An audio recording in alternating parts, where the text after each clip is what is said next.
ایک چھوٹی سی واقعہ اس کو سماعت فرمائیں گے۔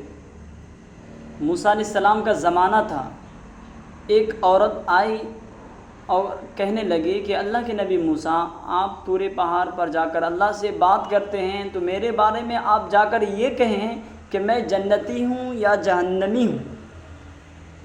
تو موسیٰ علیہ السلام پہاڑ پر گئے اور اللہ سے کہنے لگے کہ یا اللہ، وہ عورت کہہ رہی تھی کہ میں جنتی ہوں یا جہنمی ہوں۔ تو اللہ پاک نے کہا کہ اے موسیٰ، جا کر ان کو کہہ دو کہ وہ جنتی ہے۔ موسیٰ علیہ السلام آئے، وہ عورت کو کہنے لگا کہ تم جنتی ہو۔ وہ عورت گھبرا گئی کہ میں جنتی کیسے ہو سکتی ہوں، میں تو اتنا بڑا زانی ہوں، گنہگار ہوں۔ تو موسیٰ علیہ السلام پوچھنے لگے کہ بتاؤ تم نے کون سے گناہ کی ہو، تم نے کون سے گناہ کی ہو بتاؤ۔ تو عورت کہنے لگی کہ اللہ کے نبی موسیٰ، ہم سے زنا کا صدور ہو گیا اور میرے پیٹ میں بچہ پلنے لگا، جب وہ پیدا ہوا تو ہم نے اس کو زندہ درگور کر دیا۔ میں سوچ رہی ہوں کہ میں جنتی کیسے ہو سکتی ہوں، آپ دوبارہ جا کر کہیں کہ میں جنتی ہوں یا جہنمی ہوں۔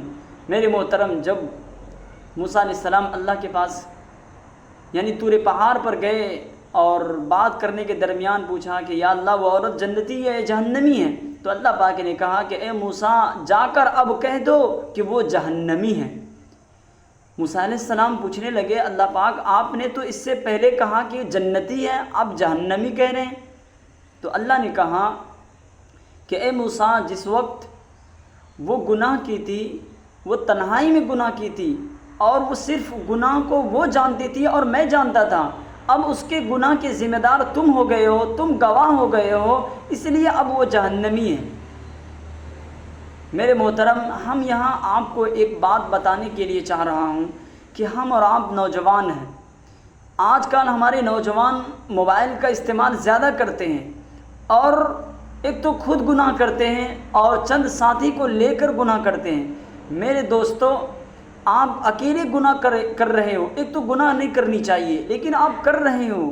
آپ اکیلا گناہ کرو گے، آپ اللہ کے بار الہی میں ہاتھ اٹھائیں گے تو آپ کی توبہ جلد قبول ہو جائے گی، کیونکہ آپ اکیلے گناہ کیے ہیں، تنہائی میں گناہ کیے ہیں اور آپ صرف جان رہے اور اللہ جان رہا ہے، اس کے بیچ کوئی نہیں جان رہا ہے، اس لیے آپ کی توبہ جلد قبول کی جائے گی۔ لیکن اگر آپ چند آدمی کو لے کر گناہ کیے ہیں تو جب تک وہ توبہ استغفار نہ کر لے، آپ لاکھوں توبہ استغفار کر لے، آپ کی توبہ قبول نہیں کی جائے گی۔